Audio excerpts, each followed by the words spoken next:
好，今日呢段片咧就承繼於上次嗰段講 IELTS 用字6分7分嘅要求，一個好重要嘅分別就係字詞配搭啦 collocations。咁呢個你見過標題都講到點解即係注意呢一個字詞配搭咁緊要啦。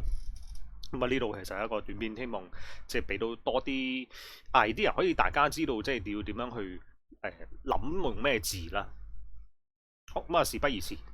就睇下咩叫做 collocation 啊，咁就成日上次段片咧 Miss 都講咗啲嘅，咁都係嗰啲兩個字或以上啊，咁就拼埋一齊好慣性嘅，或者拼埋一齊會去表達一啲常用嘅意思啦。咁就我亦都參考咗呢一本好好講 collocations 好好嘅書，咁佢裏面有個定義咧，去囊括咗其實大部分啦，係啊，其實 collocation 嘅用法啊或者意思啦。咁啊，其實就係可以兩個字啦，或者一堆字啦，咁就一齊用嘅。咁呢一啲嘢咧，對於即係如果好地道啊，或者係以英文為母語嘅人嚟講咧，其實就好自然嘅。但係對於如果唔係廣泛閱讀啊，或者去接觸英文嘅時候咧，咁就會好難去估佢用咩字啊，或者其實會一時之間初比較難去掌握，或者比較難去學啦。咁但係咧都要講翻個事實，就係學習呢一個字詞配搭咧，對於要攞7分或以上嘅同學仔咧，即係有啲要唔係話個總分淨係攞呢個分啦，咁佢係每份卷都要有呢個分啦。咁嘅時候咧，你就一定要學習 collocations 係要學得好嘅，係啦。咁啊，所以其實呢個所講咧，其實係至為重要啦，嚇。咁啊，呢個 key 就唔係解鎖匙，唔係佢係形容詞啦。呢度我順帶一提就係。咁啊，呢度亦都講埋，係啊，特別就係 IELTS 啦。咁對於字詞配搭嘅知識呢，咁就係會成日考驗每一位考呢個試嘅同學仔嘅，係啊。咁佢呢一個都係好強調點樣可以好靈活啦，或者其實能夠表達到好精準啦，或者要自然啦。咁亦都有另一個相關嘅話題啦。咁啊，呢度都講埋嘅。對於同義詞呢個字呢，咁有多即係學英文，譬如話學到 intermediate level，即係一個中階，咁即係佢都會有些少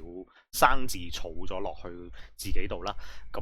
佢就會成日有個疑問啦。既然同義詞喎，咁即係亦都見佢話啊，要換下唔同嘅字啊，要做一啲 paraphrasing 啊，咁代表其實同義詞係唔係啊？一見到佢同義詞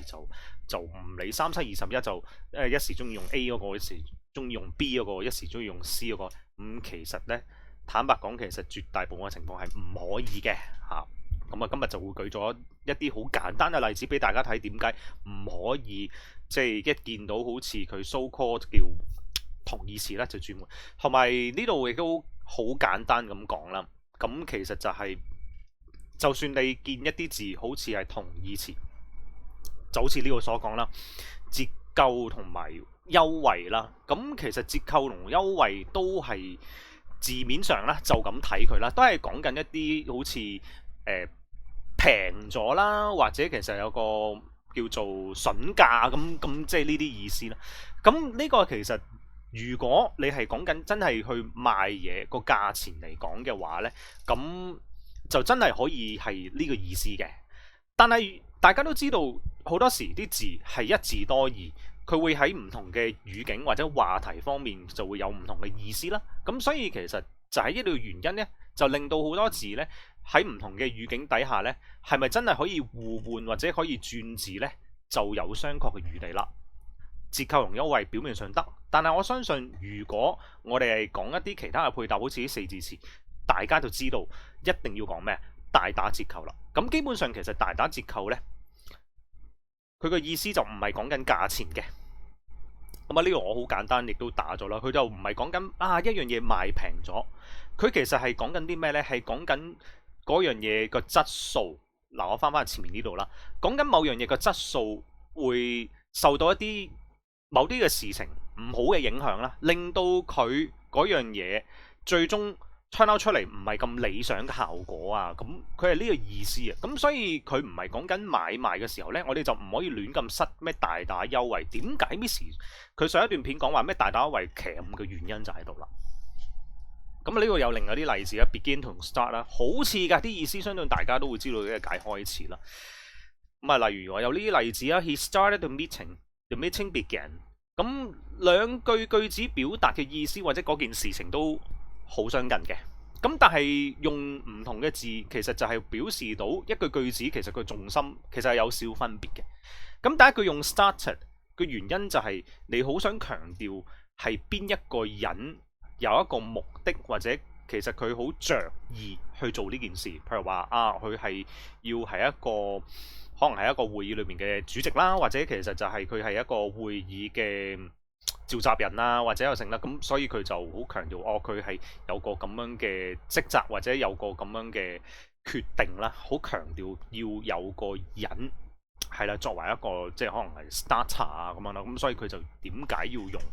starter 啦？咁但係下面咧嗰個 began 咧，咁佢就唔係太強調邊個人要展開嗰個即係開始個會議啦，咁會當作佢好自然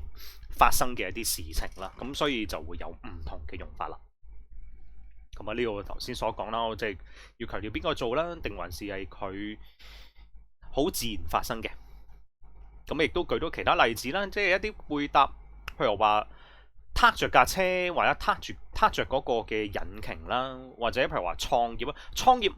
就真係要用 start 啦，你唔會話某一個嘅生意或者企業佢無端端無中生有，或者佢自己會石頭爆出嚟，佢唔會有啲意思，一定要強調邊個人係創業啦。咁所以點解會用 start 嘅 ？start a journey， 邊一個想去旅行啦？咁有啲情況係用 begin 嘅季節啦，季節其實佢係話嚟就嚟啦，唔需要有一個人故意要促使到或者去誘發佢嘅發生啦。咁呢一度其實就係講故事，個故事本身係咁就咁啦。咁所以點解佢都係用 begins 多嘅？有陣時就兩個都得嘅，因為你想強調嗰個人，或者其實佢基本上都唔係要特別強調邊個開始咁樣，咁或者有陣時啦，佢會講一啲唔同嘅重心啦，係啦，咁啊，所以其實佢就係佢未必係解展開嘅，有陣時佢可能係以一個咩嘅方式，可能係開始啊咁樣，咁呢個大家有時去查字典嘅時候，所以查字典大家就唔好淨係查一啲淨係一個好簡單嘅中文嘅解釋嘅字典啦，咁係有英文解釋啦，同埋要有一啲好全面作得好貼嗰個解釋啦，佢嘅例句啦，咁你就要觀察一下其實佢嘅用法啦。咁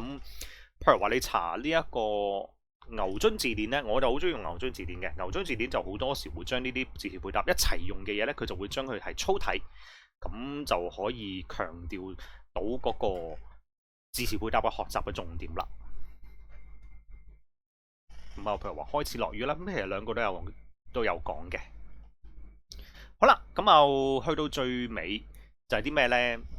咁啊，呢兩本書呢，即係如果大家話喂，我想多啲了解有關於字詞配搭呢個話題，咁我都有其中呢兩本書可以同大家介紹下啦。咁頭先呢嗰個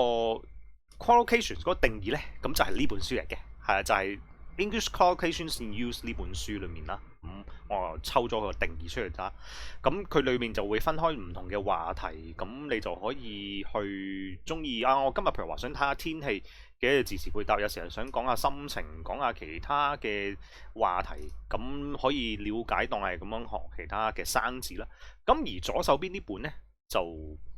個程度就會俾一啲叻啲嘅同學仔會用嘅，即係 let's say upper intermediate 甚至乎 towards advanced 嘅同學仔，咁就會啱用啲嘅。咁佢就會好似字典，佢都似字典嘅，咁佢就會講抽一啲字咁擺埋一齊，然之後做一個比較，即係提醒大家一啲表面上好似大家覺得係同義詞嘅位，但係其實唔係啦，或者要注意個用法啦。咁佢都講明啊，其實呢啲好令人混淆嘅，所以佢就叫 confusable words 啦。咁而頭先我舉嘅例子 begin 同 start 咧，其實呢本書咧都有講嘅，係啦。咁其實佢仲講咗另外一個字叫 commence 咁樣啦。咁即係一啲其他佢有講關於一啲風格嘅問題，而點解唔用邊啲字嘅？咁啊，我今日呢段片短短地啦，咁就希望大家有個 idea 啦。好，再見。